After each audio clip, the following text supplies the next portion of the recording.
Il-qrati Maltin qed jesperjenzaw diffikultajiet tant kbar li hemm mijiet ta' inkjesti maġisterjali li għadhom pendenti jistennew li jiġu fit-tmiemhom. Fil-fatt, total ta' 1669 każ għadu miftuħ. Dan ġie konfermat fil-Parlament wara mistoqsija li saret mill-kellim tal-Partit Nazzjonalista tal-Finanzi Jerome Caruana Cilja lill-Ministru għall-Ġustizzja, Jonathan Attard, bid-dejta li ġiet ippreżentata turi kif dawn l-aħħar 5 snin is-sitwazzjoni marret għall-agħar. Mill-2017 l-hawn l-inkjesti maġisterjali bdew jaqgħu tant lura li sena wara sena l-ammont ta' inkjesti li baqgħu miftuħin bdew jiżdiedu bit-doppju.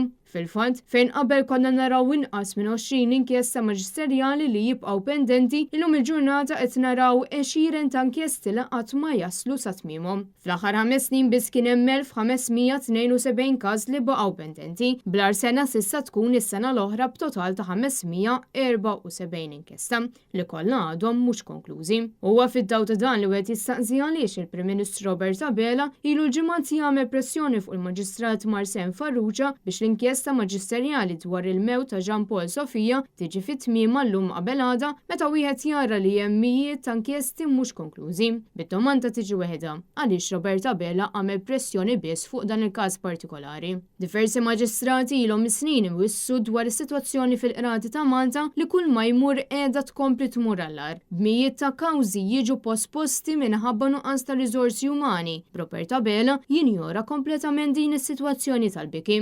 Apparti minn hekk, il-Prim Ministru għażel li jattakka maġistrat waħda mingħajr ma spjega għaliex qed jibqa' jirreżisti inkjesta pubblika fil-każ ta' Jean Paul Sofia.